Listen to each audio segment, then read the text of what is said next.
The next application we will try to understand is op-amp as integrator. Now just look at the diagram which I have drawn on the board. Now this diagram has non-inverting terminal grounded, input is applied to the inverting terminal, and there is a resistance which connects the some part of the output back to the input through a feedback resistance RF.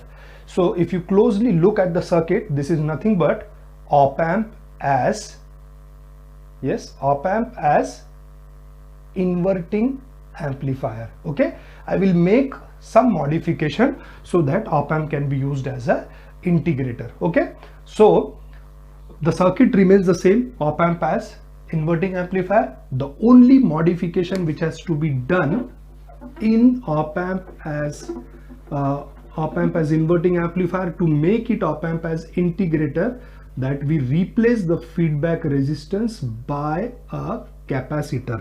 That's all. Okay, by a capacitor. Now let us try to understand what exactly we mean by op-amp as integrator. See, what is integration? You all know what is integration. Integration is when we keep on adding a data, right? We keep on adding a data over a limited bandwidth. In this case, in op-amp, I can say that over a limit, if I keep on adding small data, that type of circuit can be called as integrator. Now please recall the last ideal characteristics of op-amp. We said slew rate must be 0. What does that mean? What is slew rate? Slew rate is the rate of output to reach to its final value as soon as input is changed. Input change होने के बाद में output को अपने final value तक पहुंचने के लिए जो time लगेगा उसको हमने बोला slew rate, and we say ideal characteristic it should be 0. That means as soon as input is applied, the output should become 0. The output should go into the output should reach to its final value. But sometimes we need that the output should change with respect to time. It should not reach to final value immediately. It should reach with respect to time. So we need to have a time constant. Okay, time components we have to include in the circuit. So that's why we have replaced the feedback resistance by a capacitor. Now R and C forms a time component. So the output now will not change to final value immediately. It will change with respect to time. It will keep on adding up small values, and it will reach to its final value over a period of time. So that is why this circuit is called as op-amp as integrator. Okay, now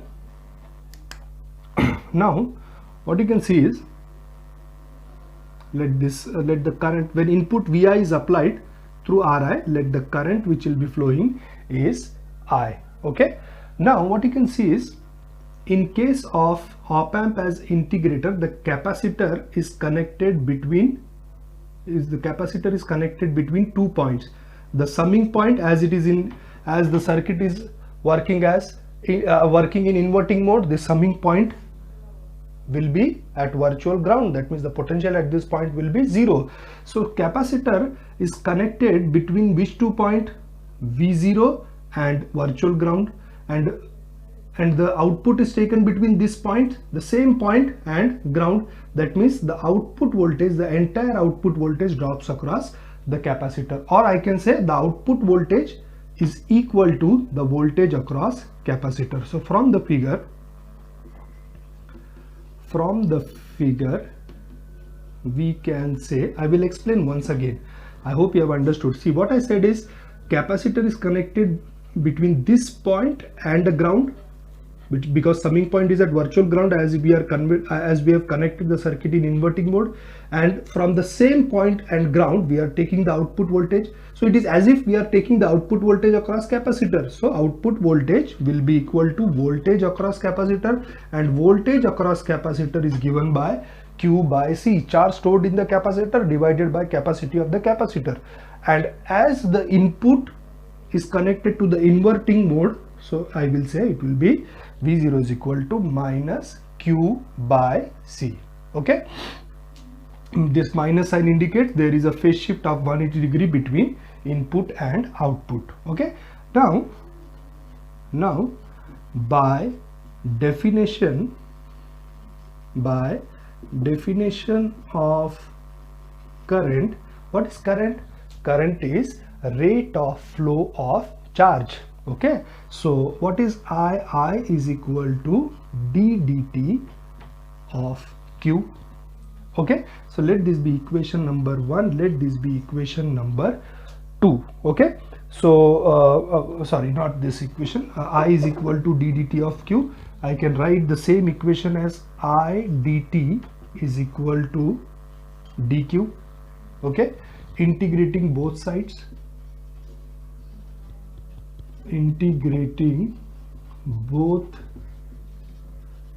so it will be integration of I dt is equal to integration of dq. Integration of dq will be q, so q is equal to integration of I dt. Let this be equation number 2. Substituting the value of 2 in 1, so what you get is v0 is equal to minus, what is q?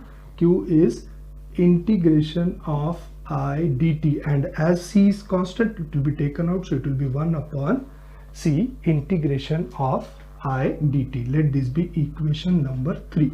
And now what is I? I is the current flowing through Ri, and Ri is connected between which two point? Vi and summing point, which is at virtual ground. So I will be potential difference divided by R, so it will be Vi minus 0 upon Ri, or I can say Vi upon Ri. Let this be equation number 4. Okay, substituting the value of 4 in 5, what you can get, sorry, 4 in 3, what you get is v0 is equal to 1 upon c integration of vi upon ri dt. As ri is constant, it will be taken out. Vi is equal to minus 1 upon ri into c integration of vi dt. So this is the output voltage equation for op-amp as integrator. Now what you can see is we can make sure that by selecting proper values of RC, say if I select R as 1 meg ohm, that is 1 into 10 to the power 6, and capacitor as 1 microfarad, so 1 into 10 to the power minus 6, these two will cancel each other. So by selecting proper values of R and C, I can make sure that the value becomes 1, and if that is 1, V0 is minus integration of Vi dt. That means output is time integral of input voltage, and this negative sign indicates that there is a phase shift of 180 degree between input and output. Okay, so that is how we can use op-amp as integrator. I hope you have understood. Next we will try to understand a numerical based on op-amp as integrator. As I said, the output will not reach to its final value immediately, it will reach with respect to time. So of course what you can see is, you can see the diagram. If there is a capacitor connected at the output stage, you can easily identify that the output the circuit is connected as a integrator. Okay, so here it has been mentioned that the capacitor value is 10 microfarad, input resistance is 100 kilo ohms, and input voltage is 2 volt. The question will be like this: calculate the output voltage at time interval 0.5 second, 1 second and 2 second. Okay, so at different time interval you have to calculate the output voltage. So what is expected, the output will keep on increasing with respect to time to reach to its final value. Okay, so what is the formula? This is op-amp as integrator. So op-amp as integrator has a formula: V0 is equal to minus 1 upon RC integration of Vi dt. What is R? R is 100 kilo ohms. That means it will be 100 into 10 to the power 3 ohms. C is 10 microfarad, 10 into 10 to the power minus 6 farad, and Vi is equal to 2 volt. Now in this equation, V0 is equal to minus 1 upon RC. Vi is already fixed 2 volt, which is a constant quantity, so it will come out. So it will be Vi upon RC integration of dt. And what is integration of dt? Integration of dt will be t. So it will be this formula, V0 is equal to Vi upon RC into t. Now substitute the value, of course, with a minus sign. So minus 2 upon 100 into 10 to the power 3 multiplied by 10 into 10 to the power minus 6 multiplied by what is t. Now t has 3 different values, so say 0.5. so V0 is equal to minus what, how much this value will be? 100 into 10 to the power 5 multiplied by 10 to the power, this is minus 5, this will cancel each other, 0.5. so V0 is equal to minus 1 volt. 2 multiplied by 0.5 will be 1 volt. So this is for the first case when t is equal to 0.5 second. Second case, t is equal to 1 second. So V0 will be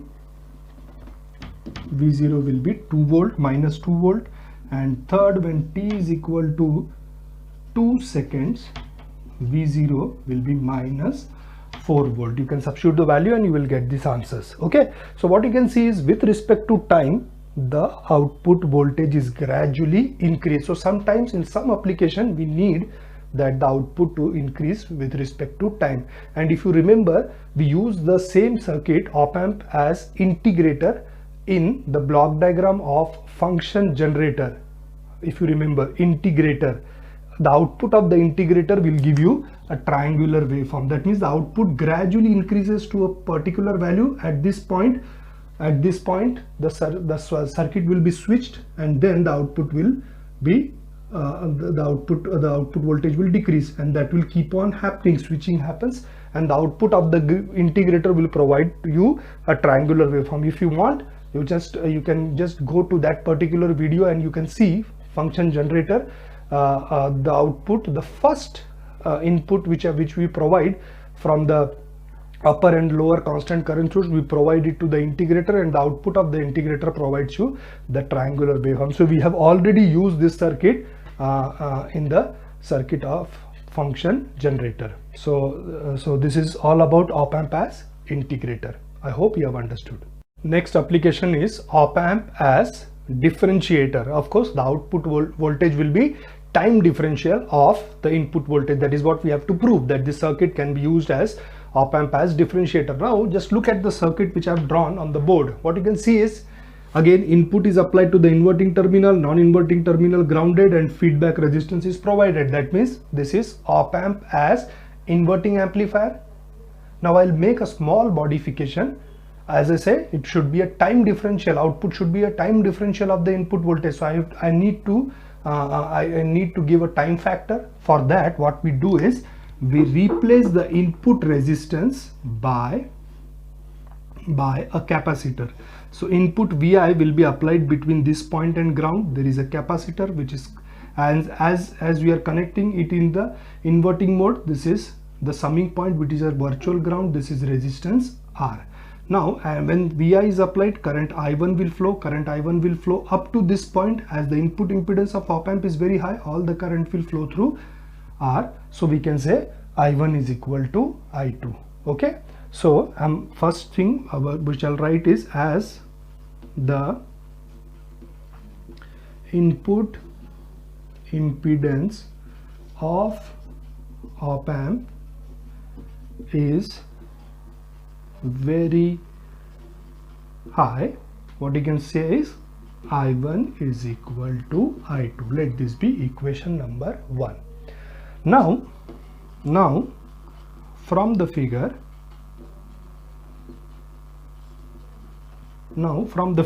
what you can write, see, input voltage is applied between this point and ground, and capacitor is connected between the same point and summing point, which is also at ground.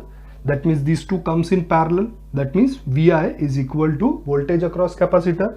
So now from the figure we can write Vi is equal to voltage across capacitor, and voltage across capacitor is given by Q by C. So I can write this equation as Q is equal to Vi into C. Let this be equation number 1. Okay. Now, by the definition of current, what is definition of current? Here I'll say, I'll take that I1 is equal to d dt of Q.